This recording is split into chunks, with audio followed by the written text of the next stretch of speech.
الله الرحمن الرحيم اللہ تبارک و تعالی کے فضل و کرم اور لطف و احسان سے رمضان المبارک کا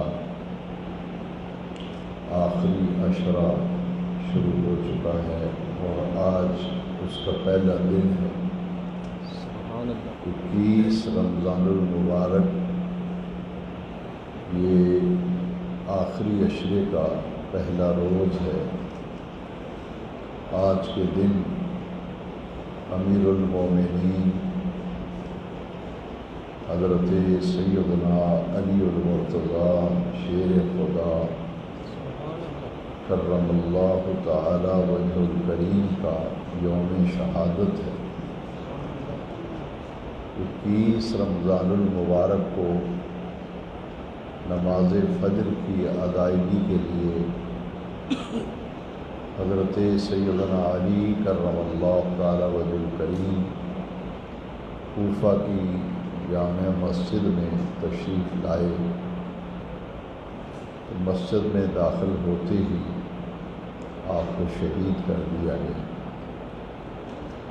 سیدنا علی کرم اللہ تعالی وجہ الکریم کے یوم شہادت کی مناسبت سے آپ کی بارگاہ میں محبتوں اور عقیدتوں کا خراج پیش کرنے کے لیے ہر سال اس جامع مسجد میں تقریب سعید محفل پاک کا اہتمام کیا جاتا ہے۔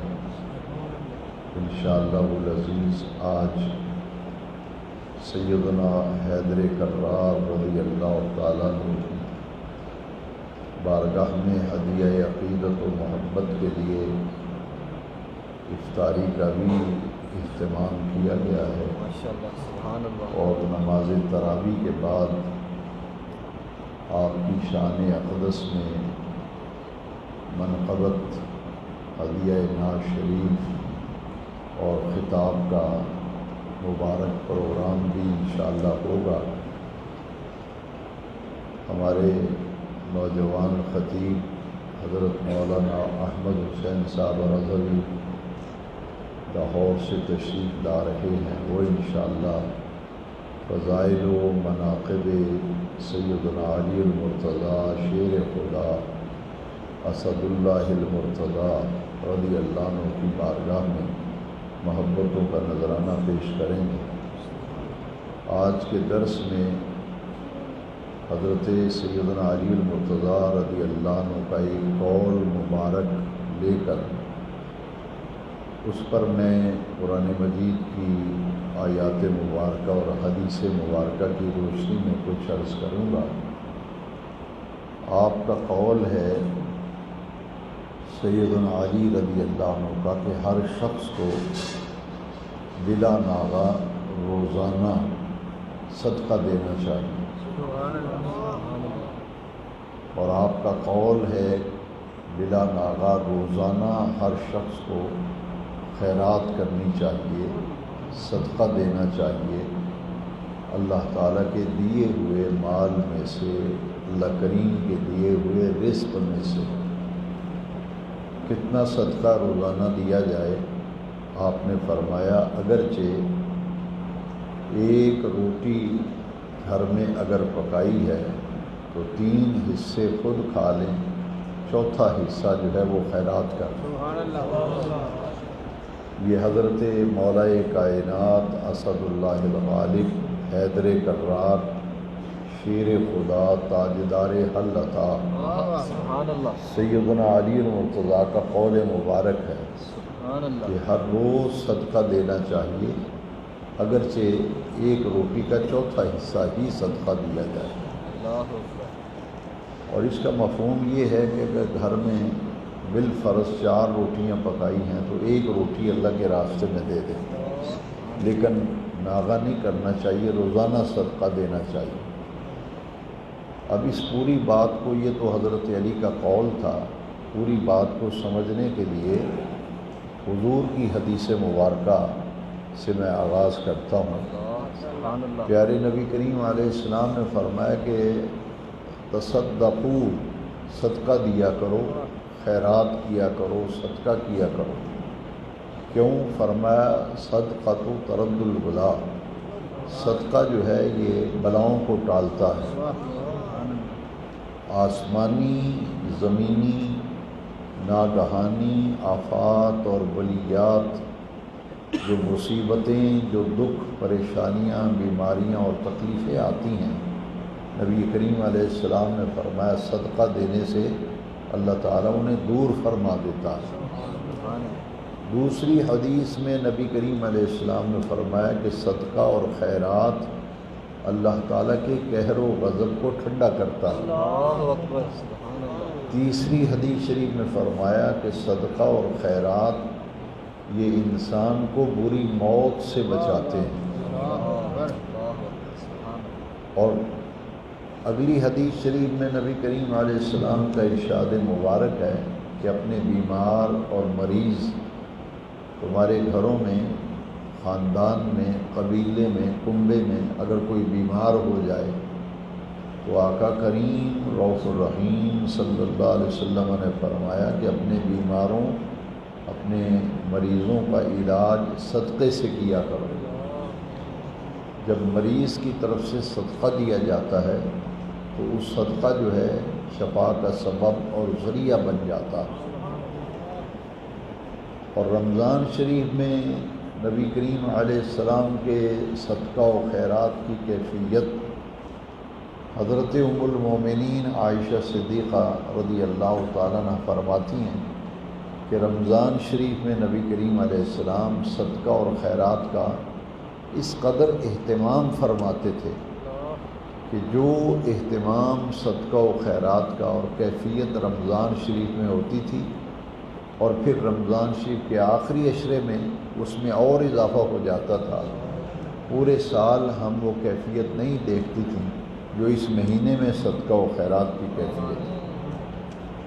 یعنی باقی 11 مہینوں سے بڑھ کر نبی کریم علیہ السلام اس مہینے میں صدقہ و خیرات کرتے تھے۔ لیلۃ القدر کے جو اعمال اور افعال ہیں کہ لیلۃ القدر میں کیا ہمیں کام کرنے چاہیے، سلف صالحین کا یہ معمول تھا کہ مغرب کی نماز کے بعد، غروب آفتاب کے بعد غسل کرتے تھے۔ یہ 4 کام جو ہیں لیلۃ القدر میں کرنے کے کتابوں میں درج ہے۔ سلف صالحین حضرت سفیان ثوری رضی اللہ تعالیٰ عنہ، حضرت سیدنا علی کرم اللہ تعالیٰ وجہ الکریم کے جو بہت سے شاگرد اور غلام تھے، آپ کے تربیت یافتہ تھے، ان کے اقوال کا مطالعہ کرنے کے بعد 4 چیزیں سامنے آتی ہیں جو لیلۃ القدر میں کرنی چاہیے۔ یہ تمام اسلاف کا یہ طریقہ تھا کہ نماز مغرب کے بعد غسل کرتے اور عمدہ لباس پہنتے، پہلا لباس تبدیل کرتے، نیا لباس پہنتے، خوشبو لگاتے، صاف ستھرا اور پاک ہو کر پھر وہ شب قدر کی برکتیں حاصل کرنے کے لیے نماز عشاء باجماعت ادا کرتے، تراویح ادا کرتے۔ اس کے بعد پہلا کام غسل کا ہے اور اس کے بعد پھر نوافل کی ادائیگی، کہ اس رات نفلوں کی کثرت کی جائے۔ یہ مقصد نہیں ہے کہ پوری رات ہی آپ نوافل کے اندر گزاریں اور فجر کی نماز رہ جائے، یا اس نماز کے اندر سستی اور کاہلی کی وجہ سے ثقل محسوس ہو طبیعت میں۔ اس لیے فرمایا کہ اگرچہ تھوڑی عبادت ہو لیکن ذوق اور شوق کے ساتھ ہو۔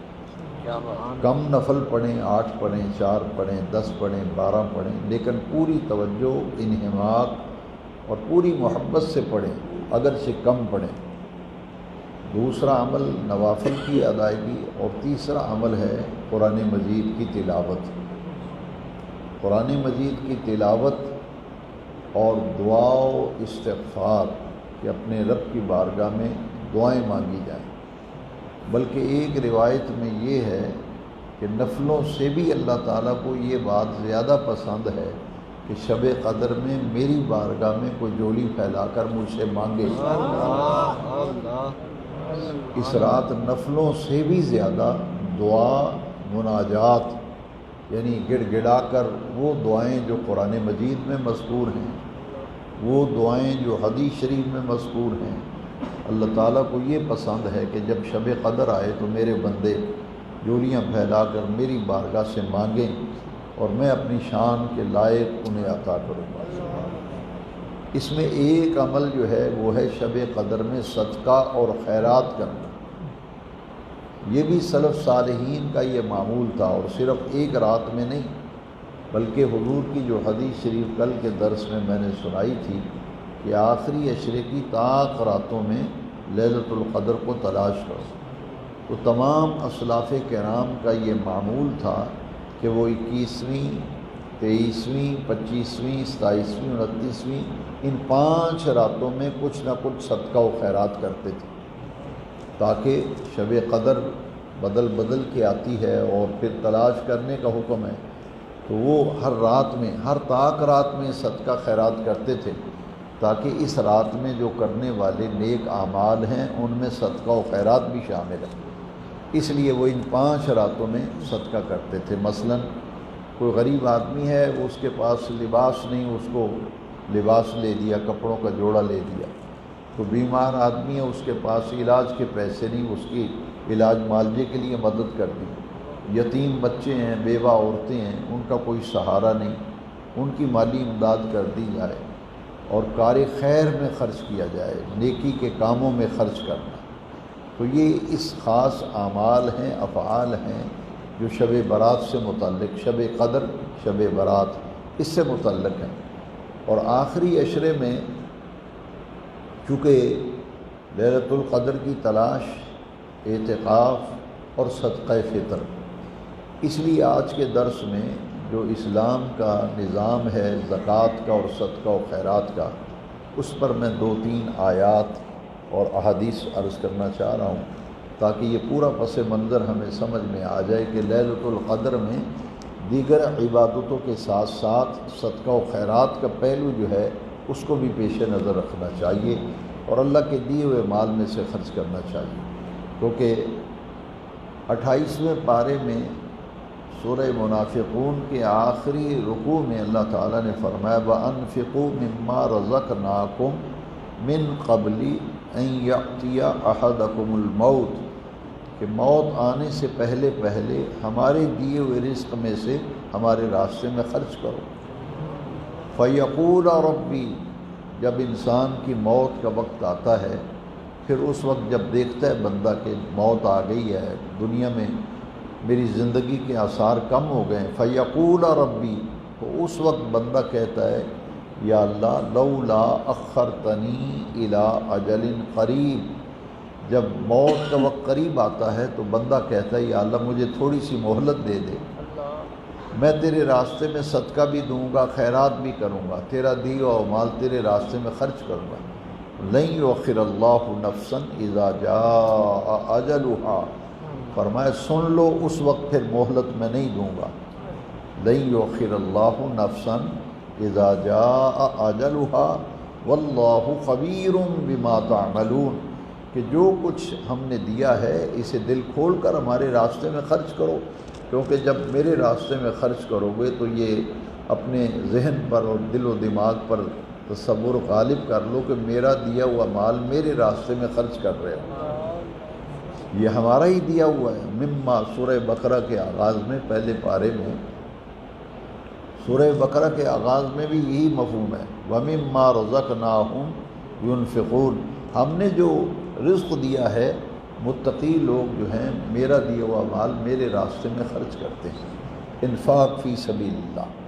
تو اس کے ذیل میں آتا ہے صدقہ اور خیرات۔ اور رمضان شریف کے اختتام پر جتنی بھی عبادتیں ہیں رمضان شریف کی، سحری ہے، افطاری ہے، تراویح ہے، تلاوت قرآن ہے، اعتکاف ہے، لیلۃ القدر کی تلاش ہے، ان ساری عبادتوں میں پھر آخری عبادت جو ہے رمضان شریف کی وہ ہے صدقہ فطر، کیونکہ حضور نے فرمایا کہ روزے زمین و آسمان کے درمیان معلق رہتے ہیں جب تک صدقہ فطر نہ دیا جائے، کہ روزے کی حالت میں کوئی ایسا عمل، کوئی ایسا کام ہو گیا جو روزے کے تقدس کے منافی تھا، تو صدقہ فطر دینے سے اللہ تعالیٰ اسے معاف کر دیتا ہے۔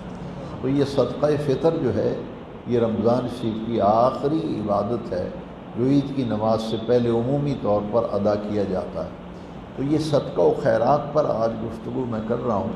تو اس میں سے جو سب سے اونچا درجہ ہے انفاق فی سبیل اللہ کا وہ ہے زکوٰۃ کا۔ جیسا کہ قرآن مجید میں جہاں نماز کو صحیح ادا کرنے کا حکم دیا گیا اس سے متصل زکوٰۃ کا حکم دیا گیا، اقیموا الصلاۃ وآتوا الزکوٰۃ۔ قرآن مجید میں متعدد مقامات پر صلاۃ اور زکوٰۃ کا اکٹھا ذکر آیا کہ تاکہ یہ غلط فہمی دور ہو جائے، ہر کوئی یہ بات سمجھ لے کہ جس طرح نماز فرض ہے بعین ہی زکوٰۃ بھی فرض ہے۔ نماز بھی فرض ہے اور زکوٰۃ بھی فرض ہے کہ نماز تو آدمی پڑھے اور تسبیحاں نکالے اور زکوٰۃ نہ نکالے تو یہ محرومی کی بات ہے۔ جس طرح نماز فرض ہے اسی طرح زکوٰۃ بھی فرض ہے۔ کچھ عبادتیں ہیں قولی اور فعلی عبادتیں، کچھ عبادتیں ہیں مالی۔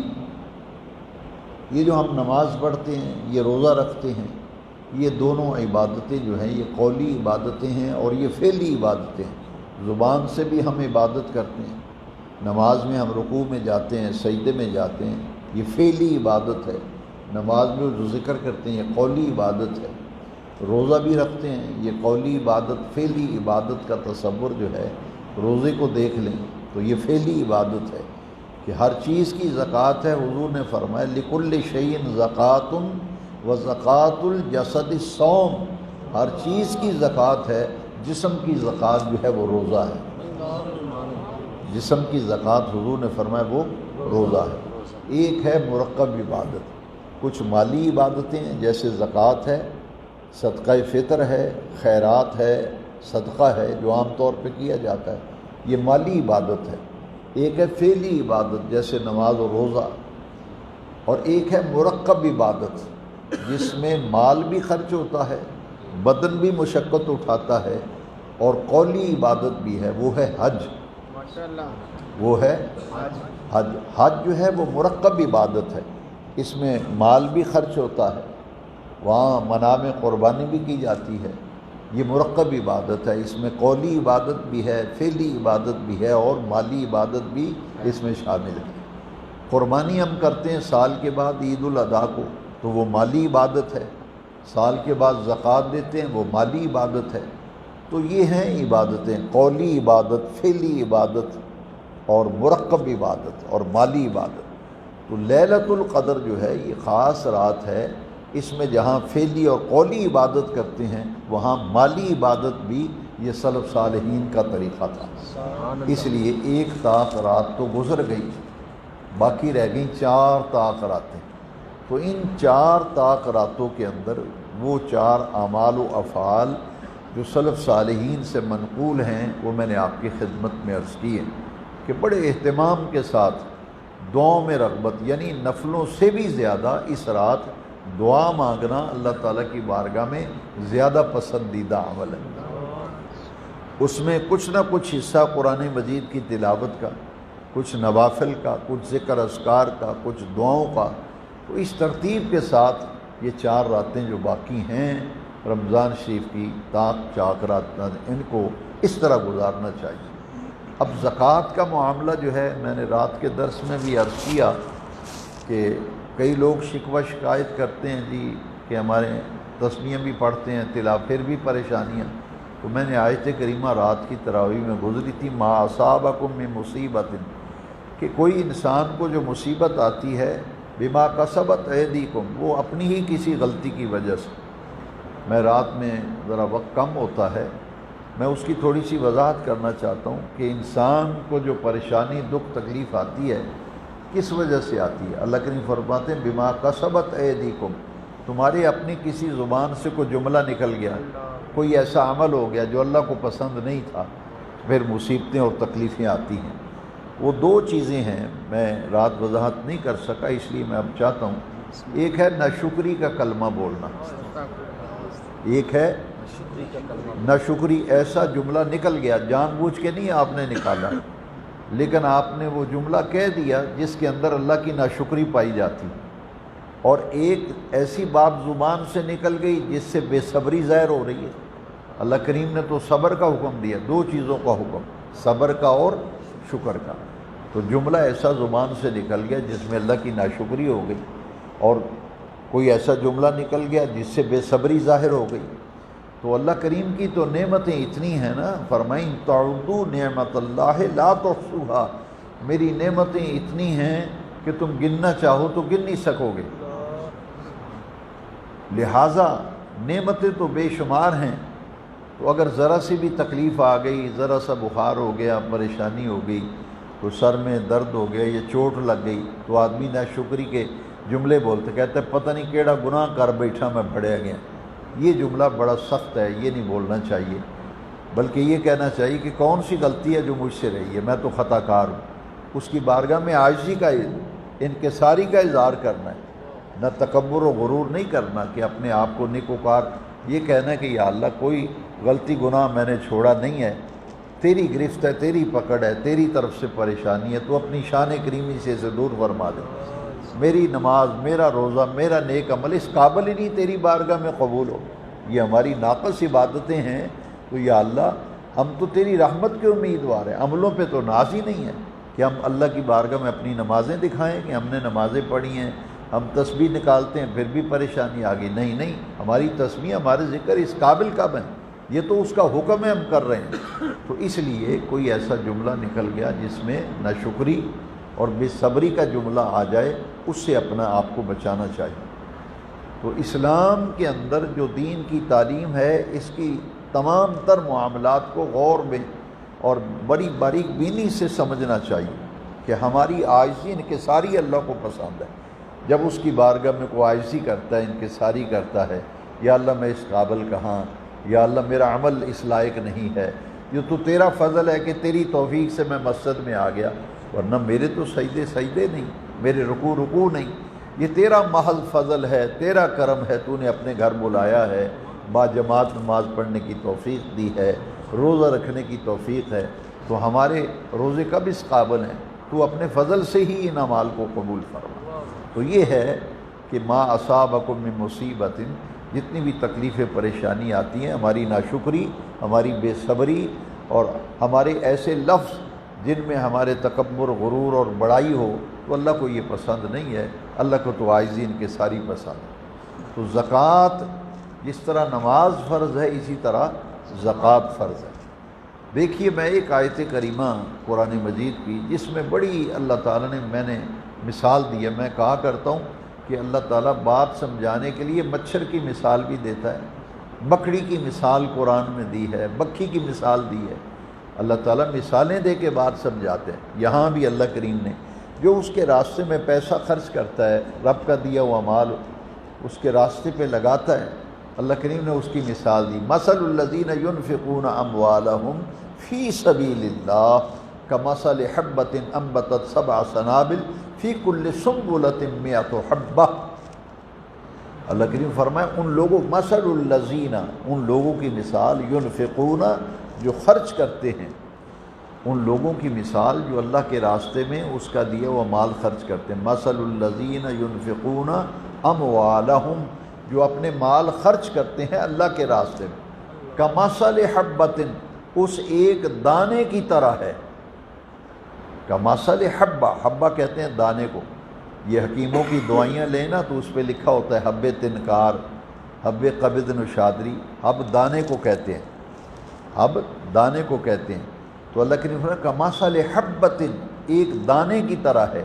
جو کسان زمین میں ایک دانہ گندم کا بوتا ہے نا، ایک دانے سے 7 سٹے نکلتے ہیں، 7 سنابل، سبع کا معنی ہے 7، سنابل سٹے کو کہتے ہیں۔ دانہ ایک بویا تھا، سٹے نکلے 7، فی کل سنبلۃ مئۃ حبۃ، اور ہر سٹے کے اندر 100 دانہ۔ یہ تیسرے پارے کی آیت ہے، دیکھو مثال دے کے اللہ نے سمجھایا، مثل الذین ينفقون اموالهم فی سبیل اللہ کمثل حبۃ انبتت سبع سنابل فی کل سنبلۃ مئۃ حبۃ۔ دانہ ایک بویا تھا، اس سے 7 سٹے نکلے، اور ہر سٹے میں 100 دانہ، تو کتنے دانے ہو گئے؟ 700۔ اللہ کریم فرماتے ہیں ایک خرچ کرو گے تو 700 گنا اجر ملے گا۔ 1 روپیہ خرچ کیا ہے تو 700 گنا۔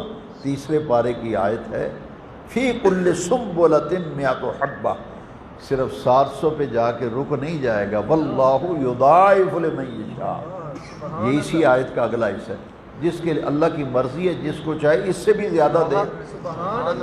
واللہ واسع علیم، آیت مکمل ہو گئی۔ اللہ کسی کا پابند تھوڑا ہی ہے، یہ تو مثال دی ہے نا، ایک دانہ بو گے، کسان ایک گندم کا دانہ بوتا ہے، 7 سٹے نکلتے ہیں، اور ہر سٹے میں 100 دانہ ہے، 700 دانہ، ایک دانہ بویا تھا 700 دانے اٹھا کے گھر لے کے جاتا ہے۔ تو اللہ کریم فرماتے ہیں تم ایک خرچ کرو گے 700 گنا تک اجر دوں گا، لیکن میں پابند نہیں ہوں، واللہ یضاعف لمن یشاء، یہ میری مرضی ہے، میں جس کو چاہوں اس سے بھی زیادہ دے سکتا۔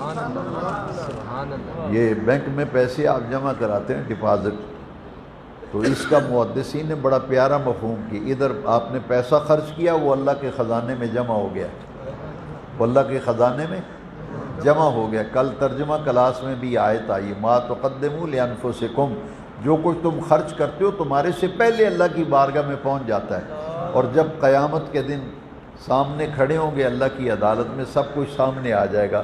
اللہ کریم فرمائیں گے یہ ہے جو تو نے خرچ کیا تھا میرے راستے میں، جو نیک اعمال آگے بھیجے تھے یہ ہیں تیرے نیک اعمال۔ تو اللہ کے راستے میں خرچ کرنا، زکوٰۃ، صدقہ و خیرات، اس کا مفہوم میں عرض کر چکا ہوں۔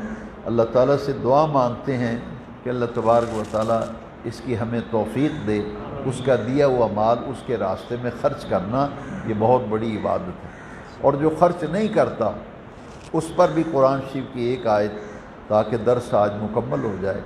اللہ کے نے فرمایا وہ مال جس کی زکوٰۃ نہیں دی جاتی، والذین یکنزون الذھب والفضۃ، یہ مال سونا چاندی بندہ جمع کرتا ہے، خرچ نہیں کرتا اللہ کی راستے میں، یوم یحمى علیہا فی نار جہنم فتقوی بہا جباہہم وجنوبہم وظہورہم، یہ جو مال بے زکاتہ ہے اسے جہنم کی آگ میں تپایا جائے گا، پیشانی کو، کروٹوں کو، پشتوں کو داغا جائے گا، اور ساتھ کیا کہا جائے گا ھذا ما کنزتم لانفسکم، یہ ہے وہ مال جو تم جمع کرتے تھے اللہ کے راستے میں، خرچ نہیں کرتے تھے، فذوقوا ما کنتم تکنزون، اب مزہ چکھو اس مال کا جو میرے راستے میں خرچ کرنے تھے، گھبراتے تھے، تمہارا دل پکڑا جاتا تھا میرے راستے میں خرچ کرنے سے، اب اس کا مزہ چکھو، کیسا مزہ ہے اس کا۔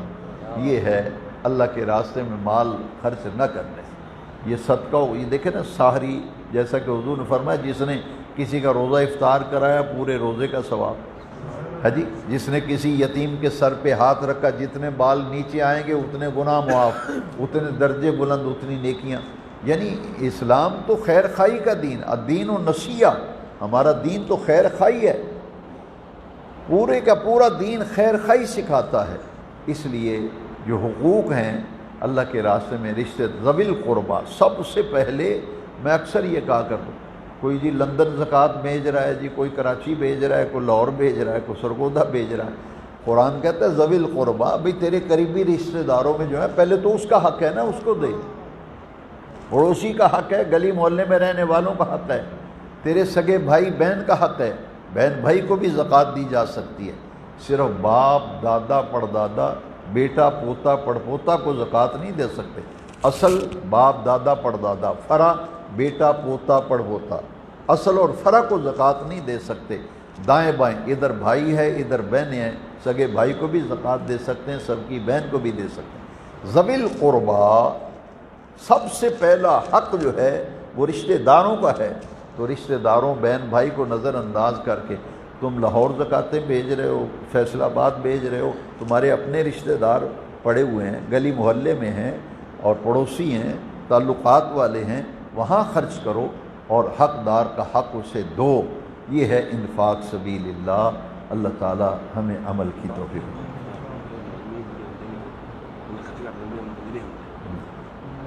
آج مغرب کی نماز سے پہلے ہی آپ تشریف لے آئیں، افطاری کا بھی اہتمام ہے مسجد میں، تو سب حضرات کو دعوت ہے کہ آج روزہ مسجد میں افطار کریں، کیونکہ سیدنا علی المرتضیٰ شیر خدا کرم اللہ تعالی وجہ الکریم آپ کے یوم شہادت کی مناسبت سے افطاری کا اہتمام کیا گیا ہے۔ سب حضرات یہیں روزہ افطار کریں، اور تراویح کے بعد محفل بھی ہے، دوستوں کو بھی دعوت دیں تاکہ محفل میں تشریف لائیں اور برکت حاصل کریں۔ الصلاۃ والسلام علیک یا سیدی یا رسول اللہ۔